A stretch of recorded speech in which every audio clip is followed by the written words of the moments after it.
Hello everyone, welcome to my YouTube channel. So today we will discuss about the pericyclic reaction. हम start करेंगे basic से।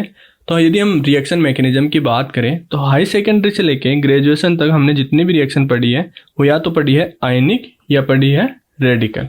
ठीक है, या आयनिक में हम कौन सी रिएक्शन को कंसिडर करते हैं? कोई ऐसी रिएक्शन जिसके अंदर क्या हो, चार्ज सेपरेशन हो, चार्ज सेपरेशन हो। ठीक है, मतलब कोई पॉजिटिव चार्ज हो या नेगेटिव चार्ज हो, जैसे कि SN1 SN2, मतलब कोई भी न्यूक्लियोफिलिक कोई भी electrophilic substitution reaction. For example ये हमारे पास क्या है, टर्शियरी ब्यूटाइल क्लोराइड है। ये क्या करेगा, in the presence of water it will form carbocation and chloride ion. अब क्या होगा, कोई न्यूक्लियोफाइल आएगा और इस कार्बोकेटाइन पे अटैक करेगा और ये प्रोडक्ट फॉर्म करेगा। ठीक है, यदि ऐसे ही मैं रेडिकल की बात करूं, तो उसमें क्या होगा, कोई सबस्ट्रेट होगा और वो क्या करेगा, in the presence of light it will form radical. ऐसे ही क्लोराइड क्या करेगा, ये भी रेडिकल फॉर्म करेगा। अब क्या होगा, ये दोनों रेडिकल आपस में मिलके, दोनों रेडिकल कंबाइंड होके ये प्रोडक्ट फॉर्म करेंगे और ये वाला प्रोडक्ट फॉर्म हो जाएगा। तो ये बात कर ली हमने कि कौन कौन सी रिएक्शन अब तक हमने पढ़ी है, मतलब कौन कौन सी रिएक्शन मैकेनिज्म अब तक हमने डील की है। अब बात करते हैं हम एक न्यू क्लास, जिसके अंदर क्या होगा कि ऑर्बिटल इंटरेक्शन तो होगा, लेकिन उसमें क्या होगा, कोई पॉजिटिव कोई नेगेटिव चार्ज फॉर्म नहीं होगा, मतलब कोई रेडिकल भी फॉर्म नहीं होगा। तो इन ऐसी रिएक्शनों को हम क्या करते हैं, क्या बोलते हैं, पेरिसाइक्लिक रिएक्शन। मतलब क्या होगा, इनके अंदर ऑर्बिटल इंटरेक्शन तो होगा, लेकिन कोई पॉजिटिव चार्ज कोई नेगेटिव चार्ज और कोई रेडिकल फॉर्म नहीं होगा। तो बेसिकली जो पेरिसाइक्लिक रिएक्शन है हम उसको 4 पार्ट में पढ़ने वाले हैं। पहले पार्ट में हम बात करेंगे बेसिक से एंड होमो और लूमो की बात करेंगे। ठीक है, दूसरे में हम क्या करेंगे, स्टीरियो की बात करेंगे और रिजियोसेलेक्टिविटी की बात करेंगे। तीसरे पार्ट में हम क्या करेंगे, सिग्माट्रोपी और इलेक्ट्रोसाइक्लाइजेशन रिएक्शन की बात करेंगे। ठीक है, तो हम जो पेरिसाइक्लिक रिएक्शन है वो हम कितने पार्ट में पढ़ने वाले हैं, 3 पार्ट में पढ़ने वाले हैं। ठीक है, अब बात करते हैं कि कोई भी रिएक्शन होने के लिए क्या जरूरत होती है, एक्टिवेशन एनर्जी की जरूरत होती है। तो पेरिसाइक्लिक रिएक्शन है, उसके अंदर जो एक्टिवेशन एनर्जी है, जो उसका सोर्स है वो क्या है, या तो हीट है या लाइट है। ठीक है, पहली बात। दूसरी बात, ये कंसर्टेंट मैकेनिज्म है, मतलब जो बॉन्ड ब्रेकिंग और जो बॉन्ड फॉर्मिंग है वो सेम टाइम पे होती है। ऐसा नहीं है कि पहले बॉन्ड ब्रेक हो रहा है या पहले कोई बॉन्ड फॉर्मेशन हो रहा है, दोनों सिमिल्टेनियसली होते हैं। ठीक है, तीसरी बात, ये जिसमें जो प्रोडक्ट फॉर्म होता है वो साइक्लिक ट्रांजिशन स्टेट के थ्रू होता है, मतलब कोई पॉजिटिव चार्ज नहीं बनता, कोई नेगेटिव चार्ज नहीं बनता और कोई इंटरमीडिएट नहीं बनता। तो ये बेसिकली 3 चीज़ें हैं जो हमें पेरिसाइक्लिक रिएक्शन के बारे में जानने की ज़रूरत है। ठीक है, अब बात करते हैं कितने टाइप की पेरिसाइक्लिक रिएक्शन होती है। तो बेसिकली 4 टाइप की पेरिसाइक्लिक रिएक्शन होती है। कौन कौन सी, साइक्लोएडिशन, इलेक्ट्रोसाइक्लाइजेशन, सिग्माट्रोपी एंड ग्रुप ट्रांसफर। यदि एग्जाम के पॉइंट ऑफ व्यू से देखें तो जेम के अंदर इन तीनों को कंसिडर किया है, मतलब साइक्लोएडिशन, इलेक्ट्रोसाइक्लाइजेशन एंड सिग्माट्रोपी। बात करें नेट और गेट की, तो इनके अंदर क्या है, इन चारों रिएक्शनों को कंसिडर किया है, मतलब उनके सिलेबस में इन चारों रिएक्शनों को मेंशन किया गया है। तो हम ये जेम, नेट और गेट तीनों के लिए पढ़ने वाले हैं, मतलब हम चारों रिएक्शनों को डील करने वाले हैं। स्टार्ट करते हैं हम एग्जाम्पल से साइक्लोएडिशन के। तो साइक्लोएडिशन रिएक्शन पहले कौन सी होती है, साइक्लोएडिशन रिएक्शन वो होती है जिसमें कोई एन कॉन्जुगेट सिस्टम के साथ कंबाइंड होकर साइक्लिक प्रोडक्ट देता है। फॉर एग्जाम्पल ये क्या है, कोई एम कॉन्जुगेट सिस्टम है, ये क्या करेगा, कोई एन कॉन्जुगेट सिस्टम के साथ बाइंड होगा और साइक्लिक प्रोडक्ट फॉर्म करेगा। ठीक है, साइक्लिक प्रोडक्ट फॉर्म करेगा। ऐसे ही यदि फॉर एग्जाम्पल डाईएसिएल की बात करें, डीजीएल रिएक्शन की बात करें, तो इसके अंदर क्या होगा कि 4n सिस्टम है, 4n पाई इलेक्ट्रॉन सिस्टम है, वो क्या करेगा, 2n पाई इलेक्ट्रॉन सिस्टम के साथ कंबाइंड होगा और ये साइक्लिक प्रोडक्ट फॉर्म होगा। तो ये बात होती है साइक्लो एडिशन में। अब बात करते हैं इलेक्ट्रोसाइक्लाइजेशन रिएक्शन। इलेक्ट्रोसाइक्लाइजेशन रिएक्शन क्या होती है, इसके अंदर एक न्यू सिग्मा बॉन्ड फॉर्म होता है, वो भी end of conjugate pollen. For example ये अपने पास क्या है, कोई कॉन्जुगेट पोलिन है, तो ये क्या करेगा, in the presence of heat और लाइट ये क्या करेगा, एक साइक्लिक प्रोडक्ट देगा और उसके अंदर क्या होगा, एक न्यू सिग्मा बॉन्ड का फॉर्मेशन होगा। तो इसमें क्या हुआ कि जो ये इलेक्ट्रॉन थे वो क्या करे, एक एंड से दूसरे एंड की तरफ मूव करे और ये साइक्लिक प्रोडक्ट दे दिया। ठीक है, ये बात करते हैं हम इलेक्ट्रोसाइक्लाइजेशन रिएक्शन में। ये क्या था, अपने पास 6 पाई इलेक्ट्रॉन सिस्टम था। यदि मैं 4n पाई इलेक्ट्रॉन सिस्टम की बात करूँ तो सपोज करो मैंने डाइन लिया। अब ये क्या करेगा, ये हीट और लाइट के प्रेजेंस में ये एक साइक्लिक प्रोडक्ट देगा। तो इसके अंदर ये जो बॉन्ड है ये क्या है, न्यूली सिग्मा बॉन्ड फॉर्मेशन है। ठीक है, ये बात करनी है हमने इलेक्ट्रोसाइक्लाइजेशन रिएक्शन में। बात करते हैं सिग्माट्रोपी की।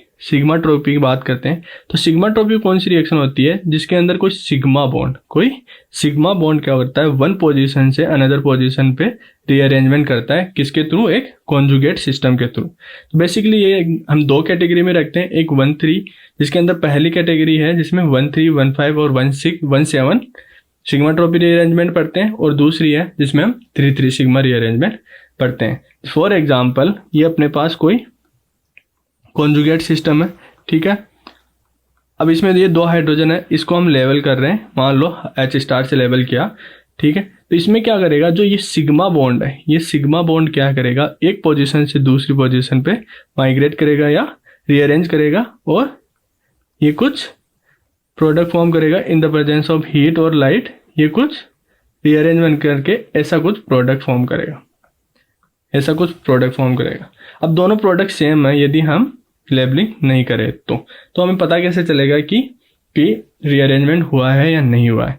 हम देखें बेसिकली तो ये हाइड्रोजन क्या है, अपने पास sp3 हाइड्रोजन है, लेकिन अब यहाँ पे जो ये हाइड्रोजन है ये क्या है, sp2 हाइड्रोजन है। तो यदि हम किसी से रिप्लेस कर दे, यदि हम हाइड्रोजन को ड्यूटेरियम से रिप्लेस कर दे तो हम आराम से पता लगा सकते हैं कि रीअरेंजमेंट हुआ है या नहीं हुआ है। ऐसे ही यदि हम 1-3 की बात करें, अब देखो पहले नंबरिंग कर लेते हैं इसकी पहले। तो हमने क्या देखा कि ये कार्बन 1 है, ये 2 है, ये 3 है, ये 4 है, ये 5 है। ठीक है, तो इसमें क्या था कि जो हाइड्रोजन था पहले क्या किस कार्बन पे था, C1 पे था, और अब कौन से कार्बन पे आ गया, C5 पे आ गया। ठीक है, तो ये क्या था, जो C1 पे हाइड्रोजन था यहाँ से तो स्टार्ट हुआ था और यहाँ पे C5 पे ये एंड हो गया, मतलब ट्रांसफर हो गया। तो देखा जाए तो कौन सा ट्रांसफर हो गया, ये 1-5 ट्रांसफर। तो इसके अंदर क्या स्टार्टिंग में ये था, स्टार्टिंग में यहाँ पे था और प्रोडक्ट में ये यहाँ पे आ गया। ठीक है, तो हम इसको बोलते हैं 1-5 सिग्माट्रोपी। ऐसे ही बात करें 1-3 की, तो उसमें क्या होगा, हाइड्रोजन क्या करेगा, हाइड्रोजन और कोई भी अदर ग्रुप ये 1 पोजीशन से लेके तीसरी पोजीशन पे ट्रांसफर हो जाएगा, उसको क्या बोलेंगे हम, 1-3 हाइड्राइड शिफ्ट या 1-3 सिग्माट्रोपी। ठीक है, अब बात करते हैं हम 3-3 सिग्माट्रोपी। तो 3-3 सिग्माट्रोपी को हम बेसिकली दो पार्ट में पढ़ते हैं, कौन कौन से, क्लेजन और कोप रीअरेंजमेंट। कोप रीअरेंजमेंट में भी क्या है, 3 पार्ट में डिवाइड किया गया है। पहला है ऑक्जी कोप, दूसरा एजा कोप और तीसरा है ऑक्जी एजा कोप। ठीक है, तो हम बात करें क्लेजन की, किसकी बात करें, हम स्टार्ट करते हैं क्लेजन से। क्लेजन से बात करते हैं हम, क्लेजन रीअरेंजमेंट।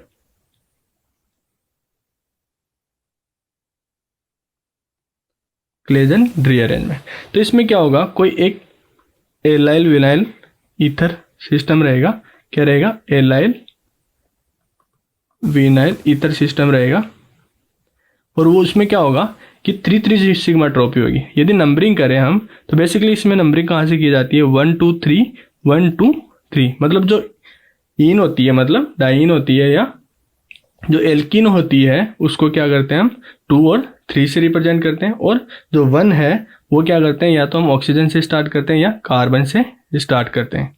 ठीक है, तो यदि हम देखें तो 1-1, 2-2 और 3-3 ये हो गया इसका नंबरिंग। तो इसमें क्या होगा, 3 सिग्मा ट्रॉपी होगी, मतलब जो 3 और 3 है उसके बीच में क्या होगा, न्यूली बॉन्ड फॉर्म होगा। तो ये क्या करेंगे, इलेक्ट्रॉन इधर से इधर मूव करेंगे, ये इलेक्ट्रॉन इधर मूव करेगा और ये बॉन्ड ब्रेक होके इधर डबल बॉन्ड में चेंज हो जाएगा। यदि प्रोडक्ट की बात करें तो प्रोडक्ट में क्या होगा कि 1 और 2 के बीच में क्या हो रहा होगा, डबल बॉन्ड फॉर्म हो रहा होगा, 2 और 3 के बीच में सिंगल बॉन्ड फॉर्म हो रहा होगा, 3 और 3 के बीच में बॉन्ड फॉर्म होगा, एंड 2 और 3 के बीच में बॉन्ड ब्रेक हुआ होगा, और 1 और 2 के बीच में बॉन्ड फॉर्म हुआ होगा। यदि साइक्लिक ट्रांजिशन स्टेट की बात करें, तो क्या हो रहा होगा, 1 और 2 के बीच में बॉन्ड फॉर्म हो रहा होगा, और 2 और 3 के बीच में बॉन्ड ब्रेक हो रहा होगा, 3 और 3 के बीच में 1 2 3 3 और 3 के बीच में बॉन्ड फॉर्म हो रहा होगा, और 2 और 3 के बीच में बॉन्ड ब्रेक हो रहा होगा, और 1 और 2 के बीच में बॉन्ड फॉर्म हो रहा होगा। ये फॉर्म हो रहा था, ये ब्रेक, ये फॉर्म, ये ब्रेक, और ये फॉर्म हो रहा था। ठीक है, तो ये इसकी क्या है, ट्रांजिशन स्टेट है, और ये बॉन्ड ब्रेक हो रहा था। ठीक है, ये इसकी क्या है, ट्रांजिशन स्टेट है। ठीक, ऐसे ही बात करें हम ऑक्सी कोप रीअरेंजमेंट की, तो ऑक्सी कोप रीअरेंजमेंट में क्या होगा, पहले हम बात करते हैं जनरल कोप रीअरेंजमेंट की। तो उसमें भी क्या होगा कि सेम सिस्टम रहेगा, लेकिन इसमें क्या होगा, पहले एलाइल सिस्टम रहेगा। ठीक है, इसमें कोई ऑक्सीजन नहीं रहेगा। तो इसमें भी नंबरिंग हम कहाँ से करेंगे, यहाँ से करेंगे, 1 2 3 1 2 3। इसमें क्या होगा, ये कौन सी है, कोप रीअरेंजमेंट है। ठीक है, तो इसमें भी क्या होगा, 3 3 सिग्मा ट्रॉपी होगी, और ये क्या करेगा, 3 3 के बीच में न्यूली बॉन्ड फॉर्म होगा, और कुछ ऐसा प्रोडक्ट फॉर्म हो जाएगा। तो इसमें क्या होगा, 1 1 के बीच में बॉन्ड ब्रेक हो रहा है, और 3 और 3 के बीच में क्या हो रहा है, न्यूली बॉन्ड फॉर्म हो रहा है। ठीक है, ये बात कर लिया हमने जनरल कोप रीअरेंजमेंट की। ऑक्सी कोप रीअरेंजमेंट में क्या होगा कि ऐसे ही सेम सिस्टम रहेगा, लेकिन उसमें क्या होगा, हाइड्रोक्सी ग्रुप रहेगा। ठीक है, तो उसको हम पढ़ते हैं ऑक्सी कोप रीअरेंजमेंट। यदि एजा कोप की बात करूं तो एजा कोप में क्या होगा, उसमें भी एलाइल सिस्टम रहेगा, लेकिन इसमें एक नाइट्रोजन रहेगा यहाँ पे। ठीक है, इसमें क्या करेगा, एक नाइट्रोजन रहेगा। ऐसे ही बात करें एजा ऑक्सी कोप की, तो उसमें क्या होगा, हाइड्रोक्सी ग्रुप भी रहेगा, और नाइट्रोजन भी रहेगा। ठीक है, और ये नाइट्रोजन भी रहा, ये हाइड्रोक्सी ग्रुप भी रहा। ठीक है, तो हम इसको किस में कंसिडर करते हैं, एजा ऑक्सी कोप में। तो ये थी हमारे जो बात कर रहे थे हम सिग्मा ट्रॉपी। अब बात आते हैं फोर्थ की। तो फोर्थ टाइप कौन सा है पेरिसाइक्लिक रिएक्शन का, वो है ग्रुप ट्रांसफर। इसके अंदर क्या होगा, 1 और मोर ग्रुप क्या होगा, get transfer to a second reaction partner. इसमें हम बेसिकली इन रिएक्शन को पढ़ते हैं। यदि एग्जांपल से समझें तो क्या होगा कि कोई हमारे पास ये सिस्टम है, ठीक है, ये कोई ए सिस्टम है और ये अपने पास बी सिस्टम, ठीक है। तो इसमें क्या होगा, जो ये हाइड्रोजन है वो एक से ट्रांसफर होके दूसरे पार्टनर में ट्रांसफर हो जाएगा, मतलब कुछ ऐसा प्रोडक्ट फॉर्म होगा। तो हम देख सकते हैं कि जो पहले हाइड्रोजन था, पहले किसके पास था, ए के पास था, लेकिन अब यह हाइड्रोजन क्या है, बी के पास है। ओके, तो ये बात करते हैं हम ग्रुप ट्रांसफर में, ठीक है। अब बात करते हैं कि हम इनको डिफ्रेंशिएट कैसे कर सकते हैं कि कौन सी पेरिसाइक्लिक रिएक्शन साइक्लो एडिशन है, कौन सी सिग्मा ट्रॉपी है और कौन सी इलेक्ट्रोसाइक्लाइजेशन रिएक्शन है, ठीक है। तो बात करते हैं हम साइक्लो एडिशन की। किसकी बात करते हैं हम, साइक्लो एडिशन की। तो साइक्लो एडिशन में बेसिकली जो number of change in sigma bond है वो कितना है, +-2 है। मतलब कि हमने देखा था जब प्रोडक्ट फॉर्म हो रहा था तो उसमें क्या हो रहा था, दो न्यू सिग्मा बॉन्ड फॉर्म हो रहे थे। यदि हम प्रोडक्ट को ब्रेक करें तो उसमें क्या होगा, ये 2 सिग्मा बॉन्ड फॉर्म हुए थे वो क्या करेंगे, वापस डबल बॉन्ड में चेंज हो जाएंगे, ठीक है। तो इसमें डाइन और डाइनोफाइल बन जाएंगे। तो number of change in sigma bond कितना होगा, +-2 होगा।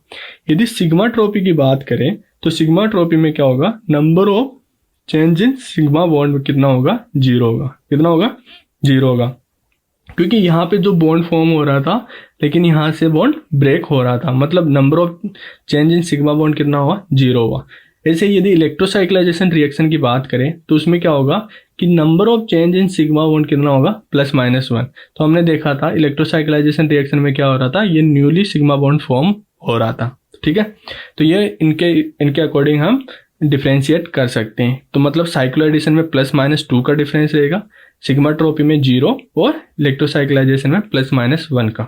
ठीक है, ये बात हमने अब तक पढ़ ली कि कितने टाइप की पेरिसाइक्लिक रिएक्शन होती है और उनको कैसे डिफ्रेंशिएट किया जा सकता है। अब बात करते हैं हम होमोलुमो की। किसकी बात करते हैं, होमोलुमो की। तो हम देखते हैं पहले फ्रंटियर मॉलिक्यूलर ऑर्बिटल अप्रोच, मतलब एफएमओ अप्रोच। एफएमओ अप्रोच, ठीक है।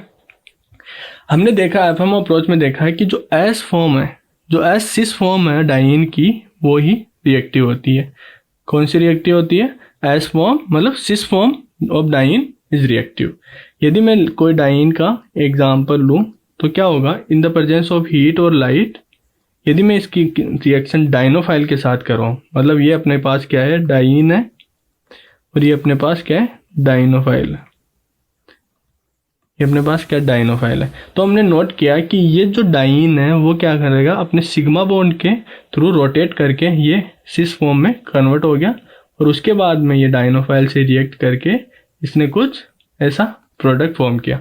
तो मतलब जो ये क्या था, अपना ट्रांसफॉर्म थी, और ये अपने पास क्या है, सिस फॉर्म है। ठीक है, तो ये ऑब्जर्व किया है कि जो डाइन की सिस फॉर्म है वो ही रिएक्टिव होती है। ठीक है, पहली बात। दूसरी बात है, जो डाइन और डाइनोफाइल है वो एक दूसरे के पैरेलल प्लेन में अप्रोच करते हैं। इसको हम एग्जांपल के थ्रू समझे तो हमने सपोज करो हमने कोई क्यूब लिया, क्या किया हमने, कोई क्यूब लिया, और हम इसमें डाइन और डाइनोफाइल को रिप्रेजेंट करेंगे। ठीक है, तो अपने पास ये क्या है, कोई क्यूब सिस्टम है। इसमें हम क्या करेंगे, जो ऊपर वाला पार्ट है, जो ऊपर वाला पार्ट है हम उसको रिप्रेजेंट कर रहे हैं किसके थ्रू, डाइन के, और जो नीचे वाला पार्ट है उसको हम क्या कर रहे हैं, डाइनोफाइल के लिए रिप्रेजेंट कर रहे हैं। यदि हम इसको डिफरेंट कलर में देखें तो ये अपना क्या है, ये डाइनोफाइल है, और ये अपना क्या है, डाइन सिस्टम है। Diene system. तो हमें पता है कि ऑर्बिटल इंटरेक्शन और ऑर्बिटल ओवरलैपिंग कब हो सकती है, जब ये दो ऑर्बिटल, मतलब जो डाइन के ऑर्बिटल है वो डाइनोफाइल के ऑर्बिटल के परपेंडिकुलर, मतलब पैरेलल हो। तो इनके बीच में तभी ओवरलैपिंग हो सकती है जब क्या हो, ये पैरेलल हो, तो तभी प्रोडक्ट फॉर्म हो सकता है। फॉर एग्जांपल यदि हम इसको बेसिक से देखें तो ये क्या होगा, इस बीच में, इन दोनों के बीच में तभी बॉन्ड फॉर्म होगा जब ये पैरेलल हो। ठीक है, ये बात कर ले। यदि हम इसको देखें, यदि परपेंडिकुलर रखें, पैरेलल ना रखें, हम परपेंडिकुलर रखें, तो सपोज करो ये अपना क्या था, ये डाइन सिस्टम था अपना, ये अपना डाइन सिस्टम था, और ये अपना डाइनोफाइल सिस्टम है। ठीक है, तो यदि मैं पैरेलल ना रखे, इनको परपेंडिकुलर रखूं, मतलब ये डाइनोफाइल है, इसको पैरेलल ना रखे, परपेंडिकुलर रखूं, यदि मैं ऐसे रखूं, ठीक है, तो इसमें क्या होगा, जो ऑर्बिटल इंटरेक्शन है वो नहीं हो पाएगा, ऑर्बिटल इंटरेक्शन नहीं हो पाएगा। ठीक है, तो क्या होगा, प्रोडक्ट फॉर्म नहीं होगा, प्रोडक्ट नहीं फॉर्म होगा। तो डाइन और जो डाइनोफाइल है वो एक दूसरे के पैरेलल प्लेन में अप्रोच करने चाहिए। ठीक है, तीसरी बात यह है कि C1 और C4 पोजीशन है डाइन की, वो रिएक्ट करती है किससे, डाइनोफाइल से, मतलब एल्कीन से।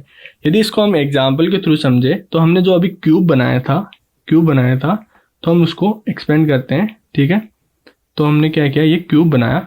ठीक है, इसके अंदर जो अपर पार्ट है वो हमने क्या किया, डाइन से रिप्रेजेंट किया है, ये हमने डाइन से रिप्रेजेंट किया है। ठीक है, और जो नीचे वाला पार्ट है उसको हम डाइनोफाइल से रिप्रेजेंट करते हैं। ठीक है, हमने देखा कि कौन कौन से हमने देखा कि जो ऑर्बिटल ओवरलैपिंग थी वो कौन कौन सी थी, एक यहाँ थी, एक यहाँ थी, और जो डायनोफाइल के ऑर्बिटल थे वो यहाँ थे पैरेलल प्लेन में, तो इनके बीच में क्या होती है, ओवरलैपिंग हो रही है। यदि हम देखें तो ये कार्बन कौन सा था, ये C1 था, ये C2 था, ये C3 था, ये C4 था। तो मतलब जो ओवरलैपिंग है, जो डाइन है, डाइन का जो कार्बन है वो C1 है, वो C4 है। मतलब जो ओवरलैपिंग हो रही है डाइन और डाइनोफाइल के, तो वो C1 और C4 पोजीशन है डाइन की, उसी के बीच में ओवरलैपिंग हो रही है। ठीक है। फॉर एग्जांपल ये अपने पास कोई सिस्टम है, ये डाइन है और ये क्या है अपने पास, डाइनोफाइल है। ठीक है। तो इसमें ये क्या है, C1 है, ये C2 है, ये C3 है और ये C4 है। तो मतलब C1 और C4 के बीच में C4 पोजीशन डाइन की डाइनोफाइल से रिएक्ट कर रही है। ये बात कर ली हमने कि कौन सी पोजीशन है डाइन की जो रिएक्ट करती है, और कैसे डाइन और डाइनोफाइल पैरेलल प्लेन में होने चाहिए या परपेंडिकुलर होने चाहिए। तो ये हमने अब तक बात कर ली। अब चौथी बात करते हैं कि HOMO of diene is interacting with LUMO of dienophile. मतलब डाइन का जो होमो होगा वो किसके साथ इंटरेक्ट करेगा, डाइनोफाइल के लूमो के साथ इंटरेक्ट करेगा। किसके साथ इंटरेक्ट करेगा, लूमो के साथ इंटरेक्ट करेगा।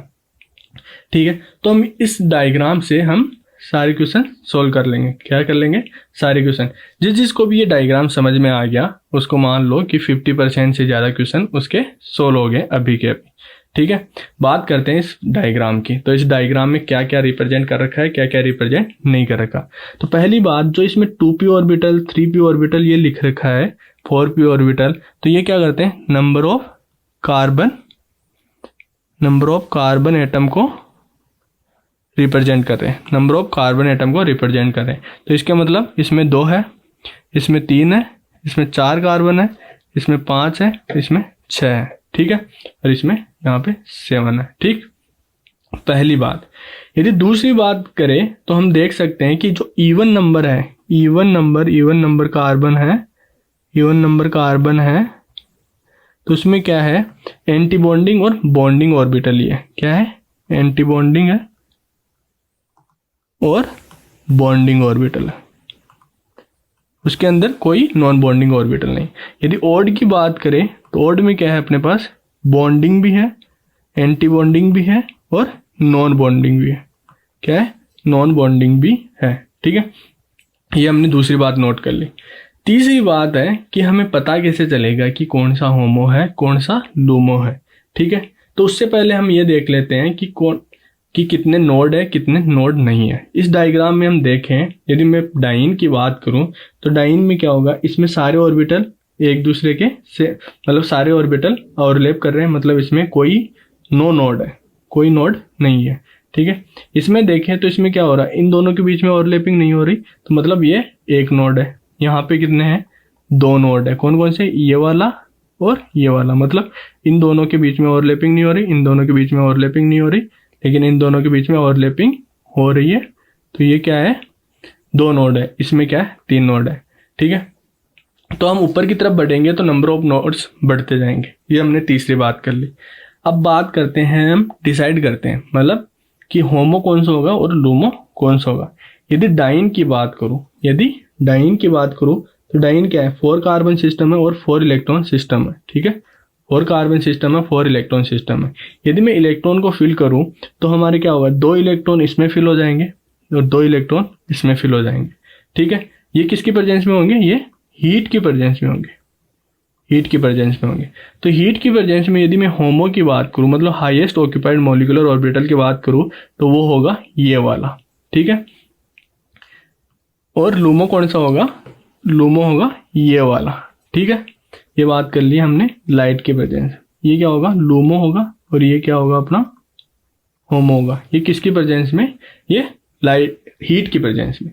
यदि लाइट की प्रेजेंस में बात करें तो ये जो पेयर है, ये वाला जो ये इलेक्ट्रॉन पेयर है, ये वाला, ये इसमें से क्या हो रहेगा, एक इलेक्ट्रॉन ट्रांसफर होके हायर एक्साइटेड एनर्जी में चले जाएगा और ये यहाँ पे फिल होगा। तो मतलब ये क्या होगा, ये अब इसके केस में क्या होगा, जब लाइट के केस में क्या होगा, ये लाइट के केस में क्या होगा, ये अपना होमो होगा।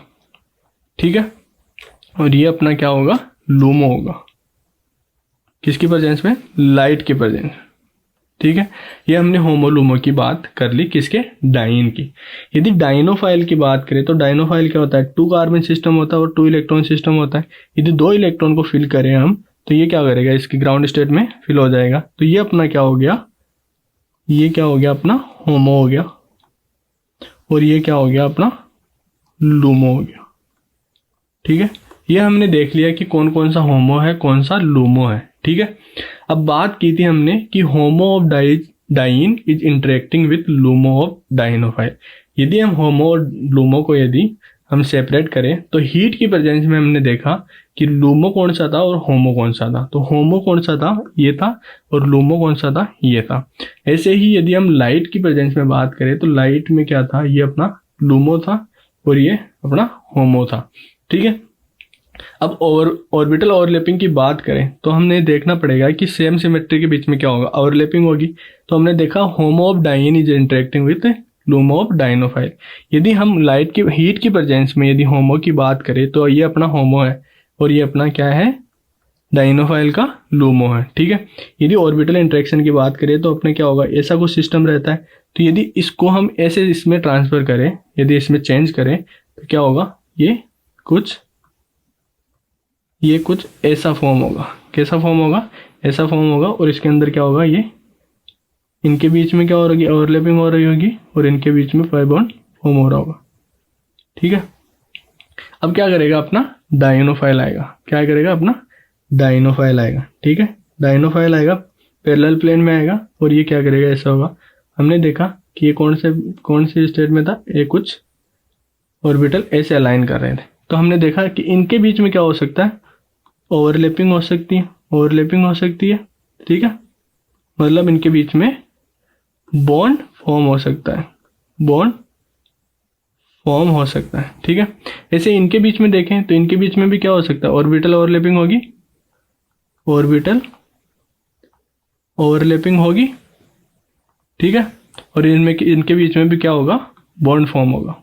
बॉन्ड फॉर्म होगा। ठीक है, तो हमने देखा कि जो 4n+2 है, ये कितना था अपना पास? 4n सिस्टम था और ये क्या था अपने पास? +2 सिस्टम था।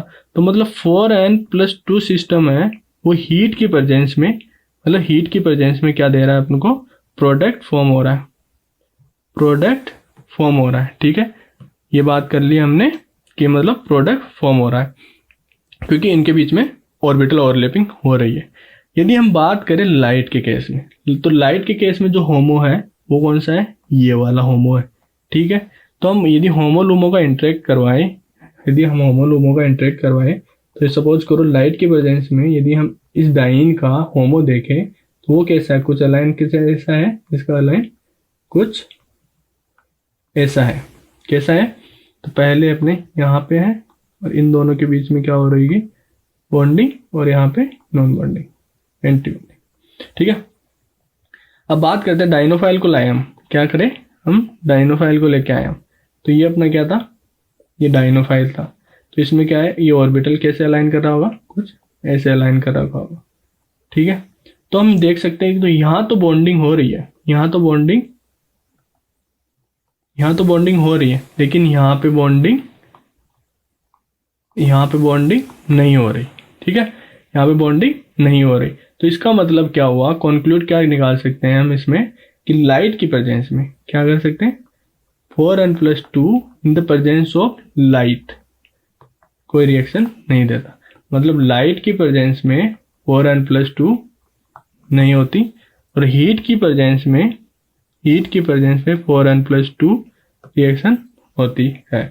ठीक है, तो इस वीडियो में हमने देखा कि 4n+2 लाइट की प्रेजेंस में नहीं होगी और 4n+2 हीट की प्रेजेंस में होगी। ठीक है, बात करते हैं सेकंड चैप्टर की। तो सेकंड चैप्टर में हम स्टीरियोकेमिस्ट्री एंड रिड्यूसिबल एक्टिविटी की बात करेंगे। Thank you for watching the video.